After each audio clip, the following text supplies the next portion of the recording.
This series was born from a simple but important idea, not to avoid conflict, because it's part of life. We all know we all have conflicts, and it's something that we have to learn how to live with, but to learn from others how they navigate it, how they make sense of the world, how they carry responsibility, and how they find a sense of grounding within themselves while being in service to others. Each month, we gather a different voice, a different story, and today feels especially meaningful in a moment where so much is happening around us, socially, politically, and emotionally too. We are invited to reflect on what it means to lead, to care, and to create a sense of community with steadiness and presence. That is one of the reasons we felt it was important to invite Mark Freda, Mayor of Princeton. Thank you, Mark. In his role, he faces complex and often difficult challenges, from community tensions to broader social and political realities. And yet, every time we encounter him around the town, in restaurants, in plazas, in parks, everywhere, in organizations like CMAP, he's always smiling, and there is a sense of calm, of thoughtfulness, and of care. Seriously. Today, we hope to learn not only how you support a community in finding balance, but also how you sustain that within yourself. Before we begin, just a quick note about the format. We will have a 45 minutes conversation with our host, Conrad Strauch, between Conrad and Mark, followed by some time for questions. In the spirit of people and peace, we kindly ask that questions help us stay within the intention of peace, reflection, understanding, and the ways we build and sustain peace in our communities and ourselves.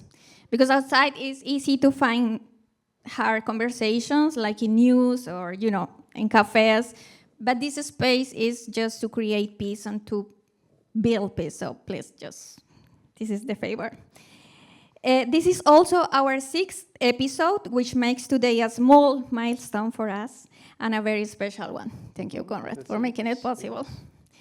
And with that, I would love to introduce Conrad Strauch, our host, who truly is the heart of this series. You are. Conrad brings a depth of presence, empathy, and care to each conversation that makes this space what it is. Thank you, Conrad. Your turn. Okay.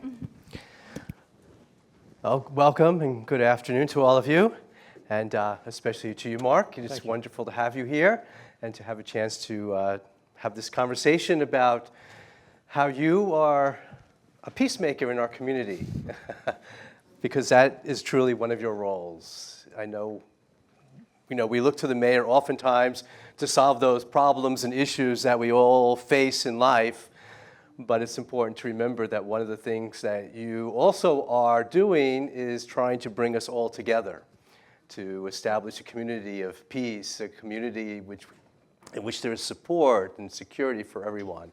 And so hopefully today we can touch on some of those things and how you have done that, and I know you have for the past number of years, and how you continue to do that. As you may know, Mark is serving his 2nd term as Princeton's mayor, which is probably a testimony to his ability or willingness to serve in the position, that he was able to serve a 2nd term. But your service as mayor is only a small part of all that you have done in service to the whole Princeton community. In our conversations, you have shared how service to the community has been a part of your life from early on, firehouse, over to the Princeton Rescue, let me see if I get this right, Princeton Rescue, First Aid and Rescue Squad, and then on to the political arena and the council, and then to mayor. Could you share with us what is within you, or what is it that motivated you to give so much to the community? Yeah. I think that good question. And first of all, thank you for everybody that's physically here or watching on Zoom. Thank you for the And thank you to everybody at the Center for Modern Aging Princeton for the invitation. I think it goes back to the way I was brought up, between my mother and my immediate family, my close relatives. I think they all presented to me at an early age that giving to others, helping others is part of what should be expected, of part of what you should normally do. So, I guess, maybe my Catholic school upbringing, going to Catholic school through high school, I guess they hammered that into my head that, that's part of how you're supposed to be. But I think all those things came together and showed me that, being in service to others is a good thing. It's fine. When you got involved in the service, and you just kept moving up, or moving on, I shouldn't say up, I don't want to say that the mayor's higher than the fire department, having a family of firefighters, I can't say that. What was it in each step? I mean, can you share what it was that in each step helped you to see another way that you could serve your community and foster a sense of community and service? Yeah. So I joined the fire department as a volunteer when I was 18 years old. And, some people I knew in the community that belonged to the fire department belonged to Princeton Hook and Ladder Company on Harrison Street. We used to be on Harrison Street in the firehouse there. Said, hey, this is a good community activity and you should join. And I said, okay, sounds good. What do I know? So sure. But I found it over the years to be very rewarding. And I think as a young adult, being a member of an organization like that, the fire department, and when I was, I don't know, late 18, early 19 years old, not much of a difference, but somewhere in there, I joined the Princeton First Aid and Rescue Squad. And back in that time, it was common for there to be members of both organizations. And I've always had like a sense of responsibility, so I'm not one to just sit in the back of the room and say, just tell me what to do and I'll do it, as opposed to what can I do to actually help whatever group I'm working with. So I kind of naturally got into positions of leadership in both organizations. And one of the things back when I joined the fire department after a couple years that became apparent to me was that the town, the then borough of Princeton, wasn't fully funding the fire department to the degree it should have been. So I said, well, why don't I start going to borough council meetings and sit in the back and kind of listen and try to figure out what's happening. And to my surprise, I actually enjoyed those meetings and listening to what was going on and what was happening in the town, but then also seeing the people that were on the then borough council. It just amazed me how involved they were in the community and what a good example they were setting for people. So I kept coming to meetings. And after some amount of time, the then mayor, Barbara Sigmund, turned to me at one meeting and said, you're here all the time. Why don't you just run for council? You might as well do something instead of just sitting in the room. And I said, oh, there's an idea. I said, sure. So anyway, that was my first forte into politics, and I ran for borough council and was fortunate enough to get elected. And I spent 13 years on the borough council while staying in both the first aid squad and fire department. So, again, just great experiences. So anyway. Okay, it's interesting to how though, one thing led to the next, and that great sense of responsibility. I think that was a key word that you used there. That you, instead of just being a bystander, that we all are part of a community and really need to, in some way to participate in it if we're going to make it a better place. So. Yeah, I think in my adult life, I've pretty much figured out you can sit over here and complain, or you can move over here and say, well, I got a complaint, but let me try to work out how to address that complaint. And I'd much rather be somebody helping to address the concern, complaint, whatever it is, as opposed to somebody that just says, hey, you over there, you're doing something wrong. Okay, but let's be helpful and let's work together to figure it out. That's right. And I know that you are a lifelong resident of Princeton. Yes. This has been your home, your whole life. So I know because of that period of time, a lot has happened in Princeton. There's been some major changes within this community. Yeah. Could you share with us some of the good changes you've seen some of the things that you, from your perspective, have enriched our community and have actually brought a new awareness of what it means to be a community and a place for people to experience the fullness of life. Yeah, well, I think all the changes in the community since I've been here, which has been since 1956. I hate to admit that, but anyway, the changes I think are really a double-edged sword. When I was young, people tended to live in the community for a long time. So your neighbors were pretty much your neighbors growing up, almost all my neighbors were the exact same people for decades. But in Princeton now, I see that people come and go much more than they used to when I was growing up. So, it's great that people are attracted to Princeton, but as we've seen, especially since COVID, that attraction has created real estate values to skyrocket. So if you've lived here a long time, and you're getting older, and maybe you're retired, and if you're on a fixed income, now it's more of a challenge to stay here. So it's great that we attract people, but it's not so great if you're hanging onto your property. So trying to balance all that out is difficult. Now when I was a kid, we'd ride around town, all over town on our bikes or walk around. You'd walk into your house, your neighbor's house, your friend's house, the doors were all unlocked. I don't know that we can do that or should do that as much as we did then. I don't think that's wise in today's world. But the crime rate in Princeton is still relatively low. And the type of crime for the most part, some of it is, sometimes there's something of significance, but we're in a very safe community. So that's one constant throughout my entire time in Princeton, is it's been a very safe community. And even though the community has changed in ways, we've grown some, there's more buildings, we're denser than we used to be. Back in the 50s and 60s, there was still a lot of farmland in Princeton. And where the Princeton Shopping Center is, used to be a farm. My mother's house was built in 1952 or 53, a few blocks from the shopping center, and you could see Nassau Street from the house when my parents had bought that house. You can't do that today. So, things change, but change is inevitable. I think one thing that's the same is that I feel Princeton is still a very welcoming community.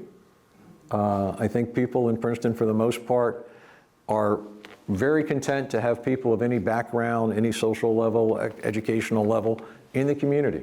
And I think that's reflected by, if you just look at all the nonprofits that are in and around Princeton, it is amazing. Any cause that you probably want to be part of, you're going to find it here. There is some group that's working on it, and you can volunteer your time, you can financially support them, you can do any number of ways to support those groups. So the community is still a great community. I don't want to keep talking too long. It's okay. It's interesting to hear what you've experienced. I've only lived here for 7 years, so my husband is from here, so he has a little more awareness of what things that you've seen. You've shared a few of those things that have changed, but with change also comes challenges. Yes. It's wonderful to be in a community in which you're walking down the street and you see people of various ethnic backgrounds and religions and cultures. Just walking down Nassau Street, it can be like an eye-opening experience to the world. Yes. That's wonderful, but it also brings challenges. How would you, as a mayor and with the council, see Princeton addressing some of those challenges of fostering community in a place full of diversity? Yeah, well, I think how we first of all just act, how we interact with people. We provide a lot of services. We have a very robust human services department. So human services department is going to be more concerned with people that are maybe facing more challenges than a number of us could be. We have a lot of community partners that help to address problems, economic and social problems within the community. So I think the town or the government needs to look at how can we work with others to try to support and identify needs within the community and try to find ways to provide those and try to find ways to support and make it easy for others that are helping to work with us to look at our challenges and how we can work with them. I mean, government is never the answer to everything. But you need a government that is willing to listen to people and work with people. And if you're willing to do that, I mean, it becomes pretty apparent. Either you are or you aren't that. And I think the people in the community can pretty much tell what elected officials at all the different levels are the ones that actually listen and want to hear people and will actually consider what people have to say before they make a decision. So I feel it's important for all of us, especially at the local level, because the local level is where people have the most interaction with government, because it's so easy. We're right here. You know, we can't escape you. So you're going to find us wherever. You know, one of my jokes with my wife is I'm going to McCaffrey's. I don't know how long I'll be gone, but I will be back at some point today. And I've learned that I check the frozen section is the very last section, and the refrigerated section is the next to last. All right, so I don't go there first because it might all spoil by the time I get out of there. But you know, that interaction is a great interaction. Like you said, you know, you see people on the street or at McCaffrey's or wherever you're shopping, whatever it is, and to just be able to stop and chat with folks and kind of here's what I'm worried about, or here's what I like, or here's what I'm thinking. It's just great to get that. Yeah, I think that's in our program we've tried to talk a lot about making sure that people are heard. Yes. That's like a real basic human need. We want to know that we've been heard. So by those conversations in McCaffrey's or wherever else you are, it's important that the community knows it's being heard. And I know that one of the things you have strived to do within your work as mayor and with the council is to see this as a team effort. Can you share a little bit about how you've tried to make sure that the council and your office work together as a team and how that fosters this hearing and being open to new perspectives? Yeah, I have since the first minute I became mayor, and while I was running for mayor the first time and again the second time, you know, when I've said to people in campaign that I want to be open, I want to be transparent, I want people to be heard, I want to hear from people, unlike a politician, and I consider myself an elected official, not a politician, I think an elected official is somebody that will actually live up to that. Where a politician, in my mind, is somebody who says those things, but is simply saying it because they want to vote. They want you to vote for them. So I think there's a big difference. So I have strived to every day live by that, and I've tried to set an example for the other elected officials to see, okay, if Mark can do it, there's no reason why we can't. And I have tried behind the scenes, and I don't like to call people out in public, right? So you try to nudge people from behind them, right? You don't want to embarrass people or make people defensive. But I think that, you know, my behavior in that way helps to set an example. And, you know, we've strived, the whole governing body, to do a lot more in public than we used to. And what I've said to people is, you should never be concerned or fearful of public reaction on any topic. We are here to represent everybody that lives in the town. And if we're not open to hearing their reaction, good, bad, or whatever, then we're not doing our job. So if people want to come to a council meeting and hopefully not scream at us, but say, oh man, I really don't like where you're going, our response should be, thank you. Why is that? And then absorb that. Now, one thing I think that's really important in this type of position is that, and we all form opinions real easily, but the thing is, if you listen to people, you're going to hear things that you might not have considered, maybe something you don't know. So then you just need to be able to say, whoa, okay, thanks for saying that. I had no idea. I'm going to change my mind. So you can't let a sense of pride get in your way when you're in the middle of a meeting in front of the public and say, oh, geez, I got to change my mind now. I don't know if I should do that. Well, yeah, if you should, then you do it. That's fine. I don't think there's a problem. I think the public would appreciate it when we say something, or when I say something like, I never thought of that, thanks. I need to go in a different direction than I was going 5 minutes ago. And that's fine. I mean, the whole purpose of the public meeting is the public gets heard. That's why you meet in public. So it's not that hard. You make it sound so easy, but it still must be difficult, though, at those times, to be open to it. Yeah. But it's great to hear that you and hopefully the other council members as well are open to having a new perspective. Yeah. Because that's what really, it not only makes sure the other person is heard, but it's also a great way to foster community. Yeah. Because now I'm hearing other perspectives, Yes. which makes me aware of what other people are seeing in our community and how we can work together. Yeah. Well, none of the people that you all elect are experts on everything. None of us are really geniuses, no matter how much we think we might be. And you're no smarter the day after you got elected than you were the day before, right? So you can't, again, have this sense of, oh, I'm an elected official, I must know everything. So you need to listen to people because there's just so many things that you're not the expert on. And in Princeton, there's a lot of experts.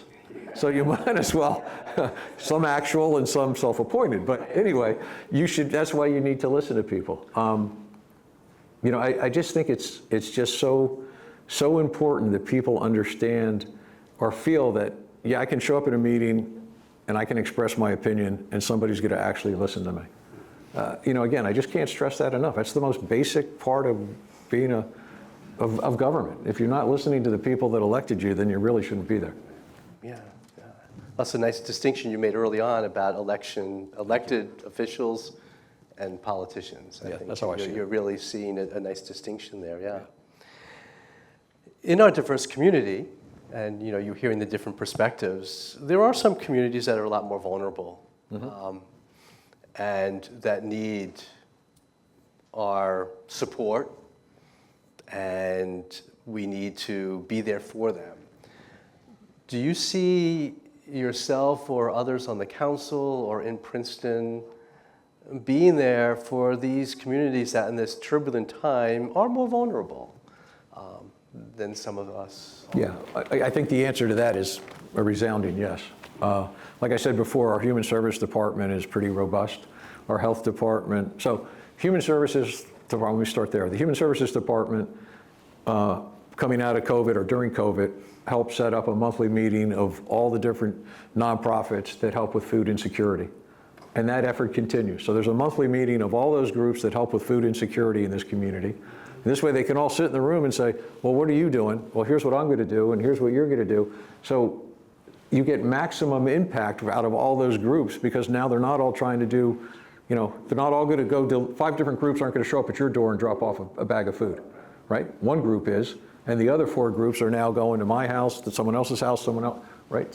So helping to coordinate that and make sure they have the maximum impact is very important. Our health department helps run programs that provide dental and vision care for people that might not be able to afford it. So there's a lot of programs we have in place that do that. We help with the area of affordable housing. We have an affordable housing coordinator. I mean, the whole affordable housing application process is very confusing and it's very difficult. So we have people that will help people through that process. And again, those are the types of things you need to be doing. So it's great to say, hey, we welcome everybody. But if you don't actually help people, then what's the purpose? So like one small thing that I do, when I first became mayor, they said to me, as mayor, you can perform weddings, and there's a fee to perform the weddings. Do you want that fee? Or the prior mayor, Liz Lempert, was putting that money into an emergency fund in our Human Services Department. And I said, oh, I agree with Liz. Yeah, put that money there. So some point last year, I said to them, hey, over 5 years, like how much money's gone into that account? And so from the fees for the wedding ceremonies, over the about 5 years was over $42,000. So, I'm doing weddings like crazy. And one of the reasons I'm doing them like crazy is I know where that money's going. And that money's helping people in the community. So I'm motivated more than I might have been to do those. Anyway, so I think I just think the way that our elected officials stand behind our health department, our human services department, stand behind our affordable housing programs. They're showing that, we're not just talking, we're not just making noise. We believe that we should be doing these things, and we are acting on them. That's an important thing, as you said, to take the action. Yeah. Because that's what, people always say, actions speak louder than words. And so to hear that Princeton has put those things in place to foster community is important. From what you've been talking about and our other earlier conversations, it looks to me like at times you really have to be a peacemaker. You have a diverse community, probably covering the whole gamut of opinions on every issue, and somehow you have to be able to bring these groups together and convince us all that together we are the Princeton community and somehow mesh. Yeah. Do you ever see yourself in that role? Yeah, I think all the elected officials do at different times. And again, I think if you're in a room with a number of different partners or other entities within the town, it's important that you make sure that they all know that they're being listened to. What is each of their perspectives, but not just what is their perspective, but try to understand, well, why do you have that perspective? What's happened to make you think that this should go here versus over here? So a couple things that I try to share with people I talk to, whether it's elected officials, especially the elected officials, but also other people that we're trying to negotiate something with. One is, we're having a business discussion. It's nothing personal. If I disagree with you on a point, I'm disagreeing with you from a business point of view. It's nothing to do with you as a person. So don't be offended that I don't jump right on board and say, oh, you've got the greatest idea in the world. And that is hard for some people. So I think sometimes you have to say, please understand where I'm coming from. I am trying to figure out a solution to a problem. It has got nothing to do with you as a person. You are providing information and suggestions and ideas, and we're going to consider all that.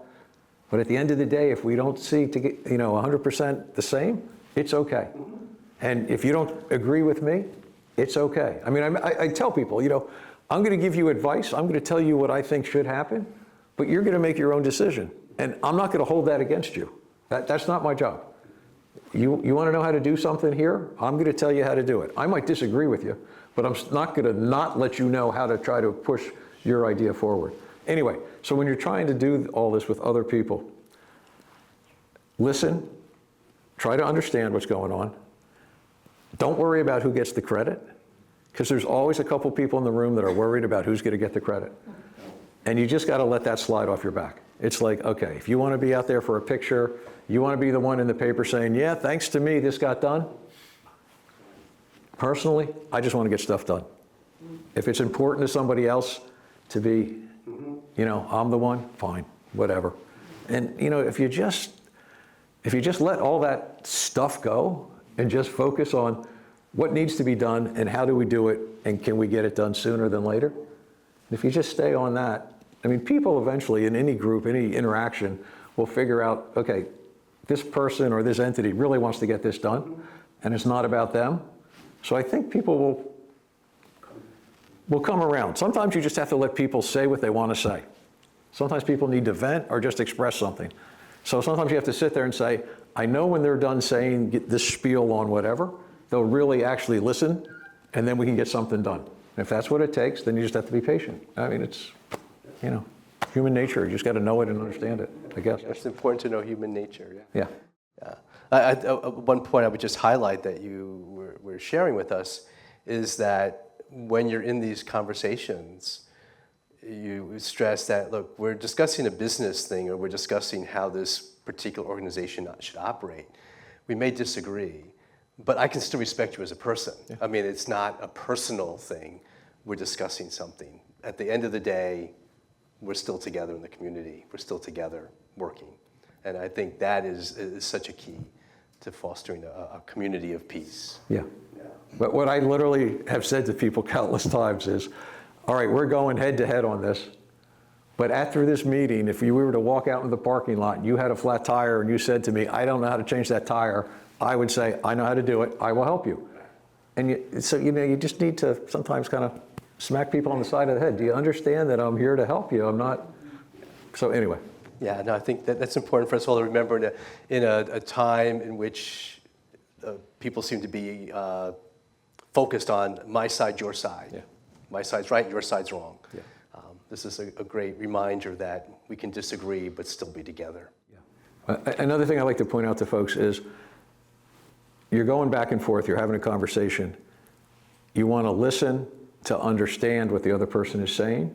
You don't want to listen to defend your point of view and tell them why they're wrong, right? Because that's not really listening. That's I'm hearing you, but I'm not actually, well, I'm listening, but I'm not actually hearing you. So when you listen, you want to actually hear. You really got to try, let me understand what it is you're trying to get across to me. That's the only way you get real communication.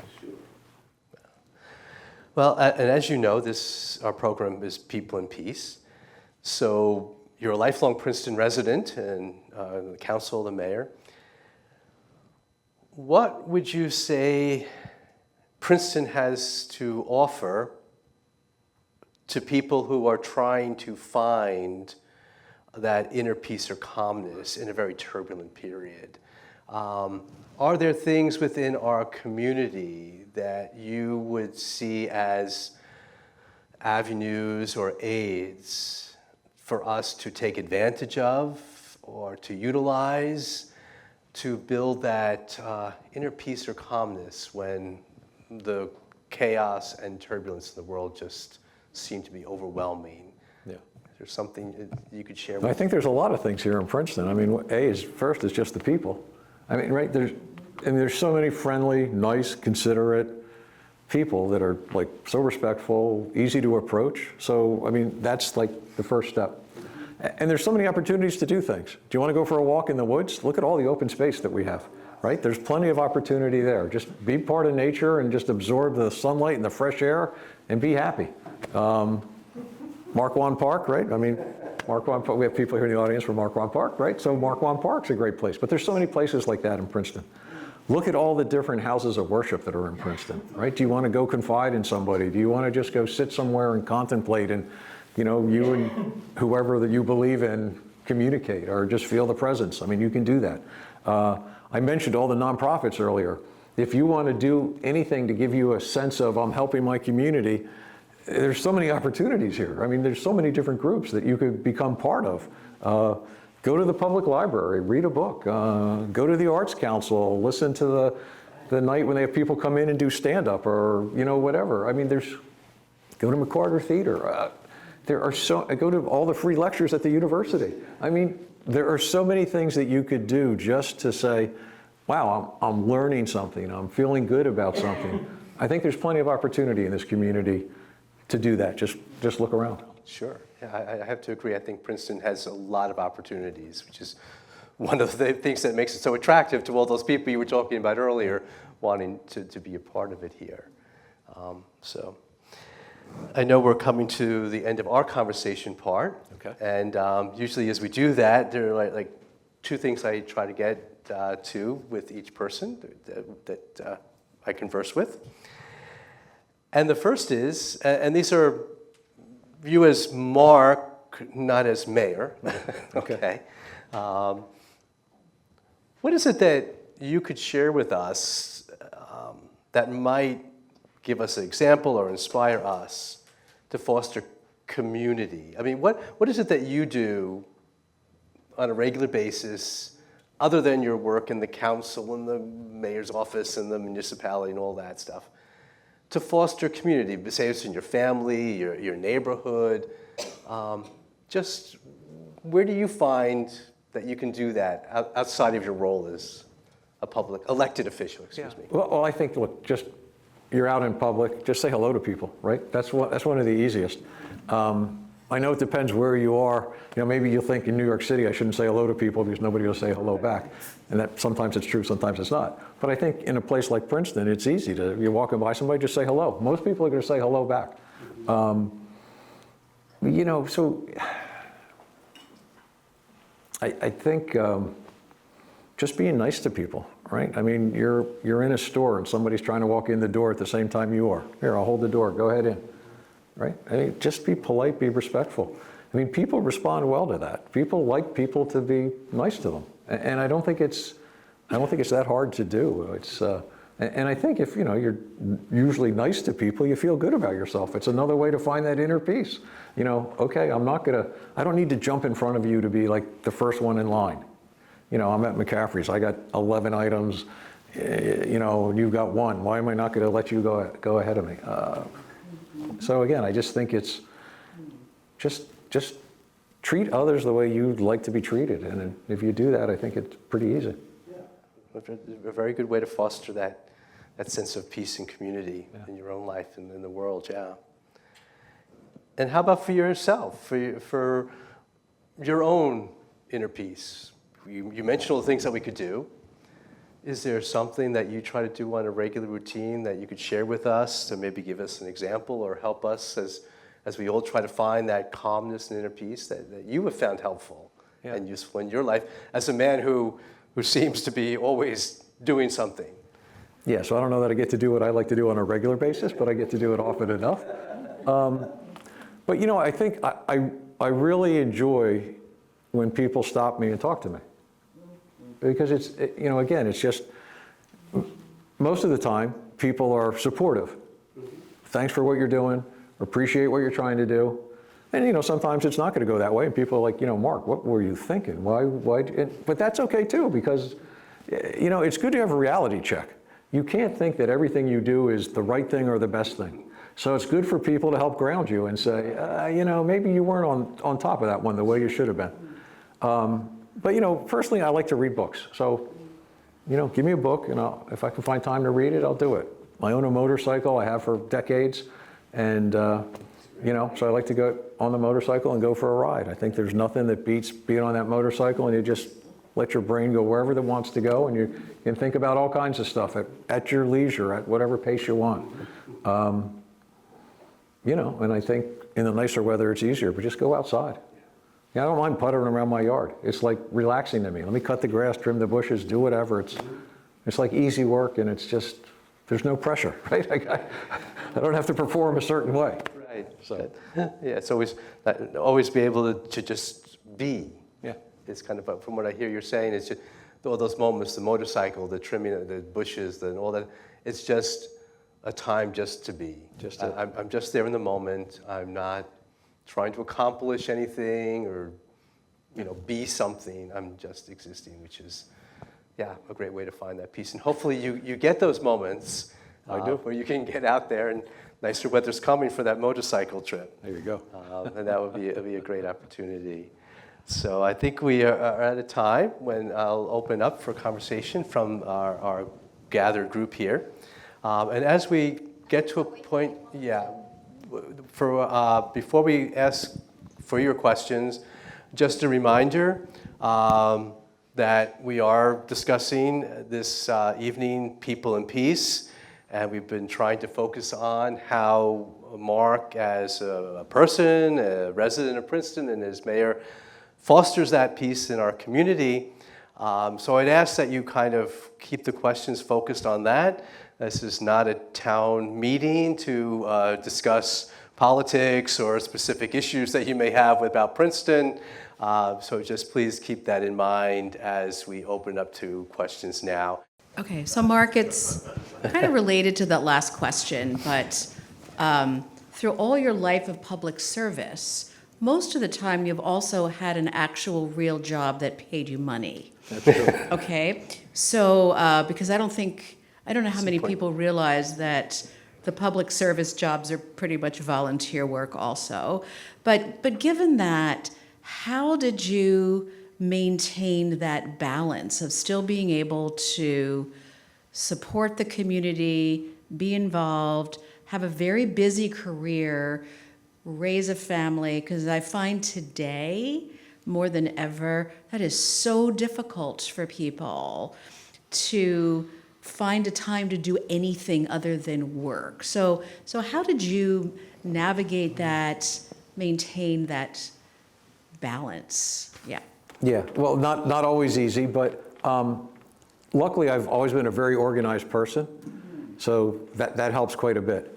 And when I'm at work, I work. You know, some people go to work and it's like, okay, if I get by half the day relaxing and half the day working. But you know, when I'm at work, I'm fully engaged and I'm knocking out whatever I need to knock out and I'm getting it done. And that makes it easier then after work hours to do other things. So, you know, work hard, play hard, I guess. Yeah, and you know, having a supportive family that understands and gives you the leeway to, you know, have nights out doing things. But then, you know, you just need to make sure, you know, like during my work life, I would always find time, especially with the children, right? If they have a special event, something going on at school, as many of those as I could make, I said, well, let me figure out a way to leave work early or not go into the office today or whatever. It's, you know, you just have to work hard at finding that balance and put as much time into your personal life, your family's life, as what you're doing for the community.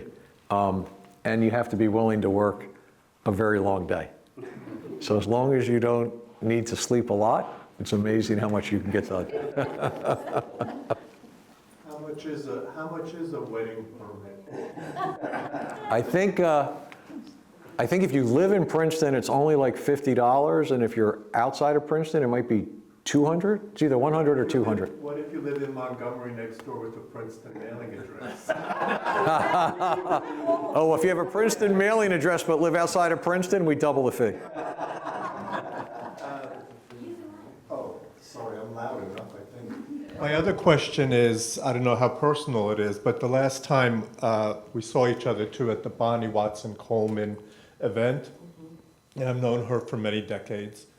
But one of the things we used to talk about repeatedly, and also I guess you know Sadaf Jaffer, who was our Montgomery mayor for a while and teaches at Princeton. But if you ever worked on a campaign, which you obviously did, there's a lot of online stuff going on that really demoralizes people. So I wanted to know if you, do you do social media at all, whether it's for your position or personal? I do a lot. And do you answer those comments because they are often things they wouldn't dare say to your face? Mm-hmm. And Bonnie especially and Sadaf know this because they are also, no offense, not white men like us, and women.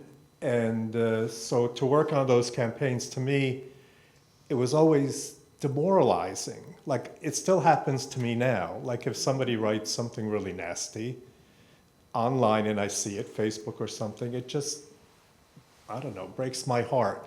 And then at that event, which was a wonderful turnout, thank you to Drew back there also, to the young people working on these campaigns, they often told me that I was overreacting and was too emotional. When people would wish death to you and your children online. And I said, to me, it's just so demoralizing and upsetting. So do you answer those criticisms online if you get them? Often they're personal, as you know. Right. So for the most part, I ignore comments on social media, right? I post stuff on Instagram, Twitter, Facebook, Threads, and unless somebody puts something that's, you know, foul language or something that's just so far over the top, and I have the ability to remove that kind of comment, I might remove that comment. But overall, I ignore the comments that are negative because, again, I don't know that the person would say that if they were standing in front of me. I don't know if they would say that if they were in a public meeting with other people around them. And there are people that do things like that just to see what your reaction's going to be. And it's not worth my time and effort. So whatever I put out, what I try to put out on social media is just things about our community. Shop here, eat here. Did you see this? Did you go walk in these woods? Did you do whatever? Oh, the lake looks beautiful this morning. Whatever it is. So there's no reason for me to engage in the comments. And frankly, I don't have the time, so I don't worry about it. And I think as you get older, it's easier to do, but you just let the stuff slide off your back. Well, some of us are older than you. Yeah, well, that's very possible. But Very sensitive. yeah, you just can't.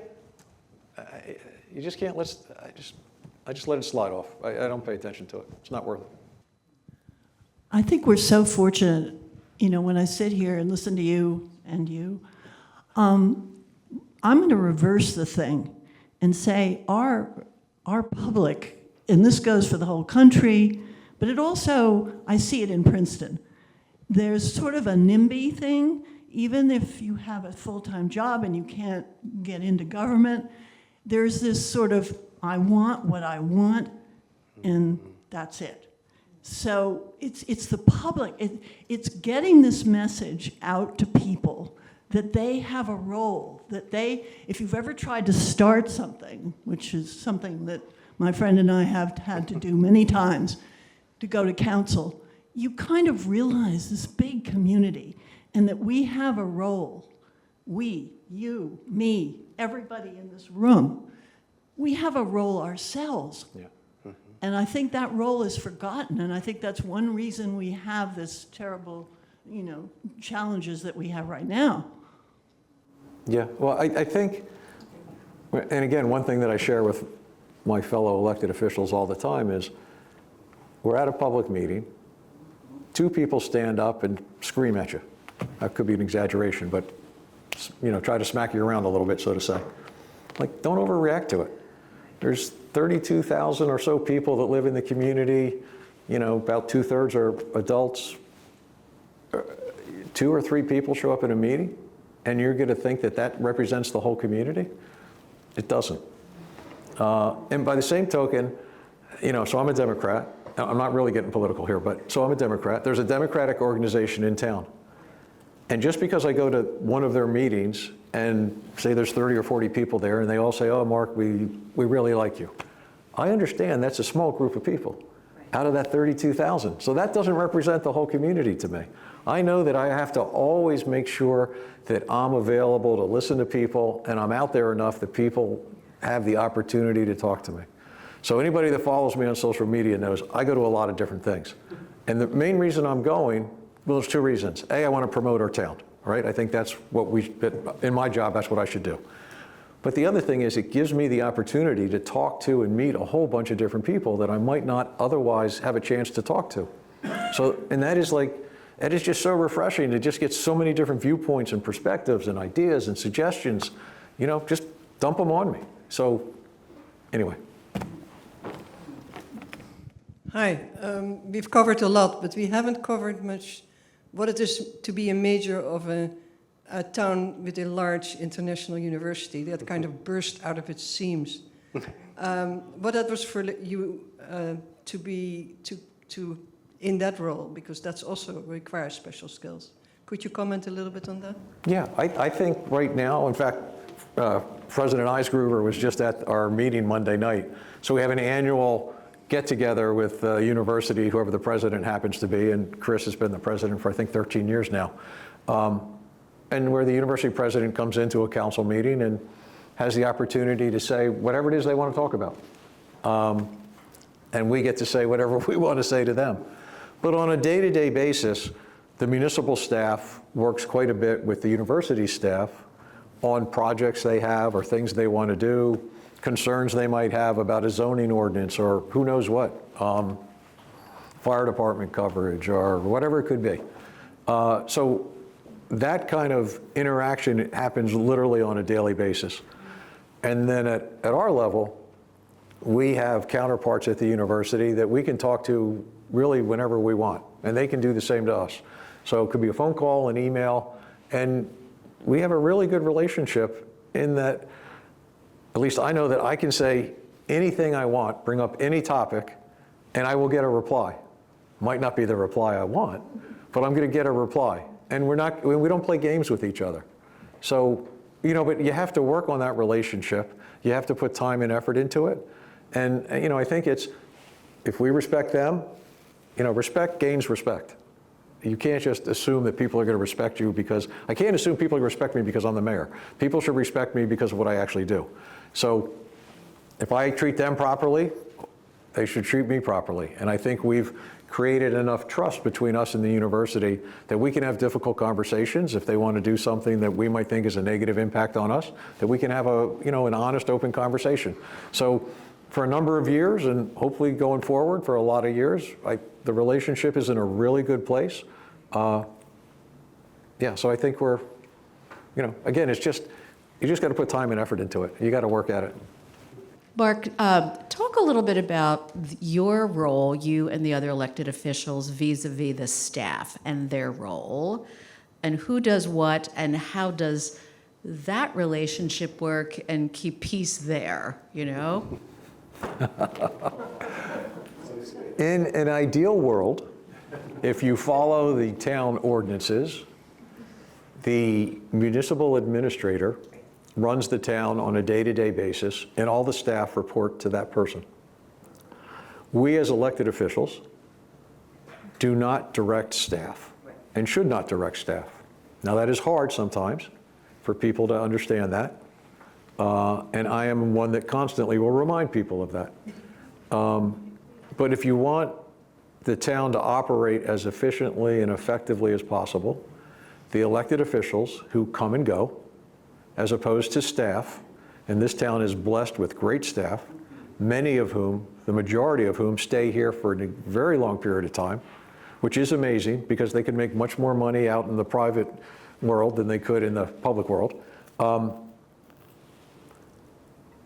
So the message is, I think, we can make all the suggestions we want. Our role is to set policy.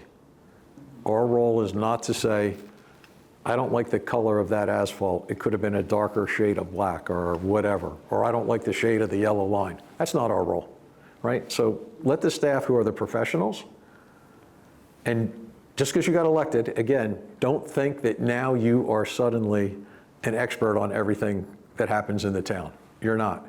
The staff do this every day. So as elected officials, we should be saying to them, what's your opinion? Why is that your opinion? What do you think we should do? Explain why you think we should do that. And then we got to balance it against, what are the policies we have set? And if any of us fall into the trap that we really think we should be doing the staff's job, we could always resign as an elected official and apply for a job in a staff position. Yeah, right. You're talking about the staff. I'm a social worker here at CMAP, and we work really closely with the health department and the social, the human services department. And now that we're in this building, we work even closer. And they are really, really incredible people, really very competent, caring, and compassionate. And I have to say, I'm always impressed by them and their willingness to partner with us to support the residents and the community. Like, it's really incredible. So just wanted to praise them since we brought them up a few times. Thank you. Appreciate that. Okay.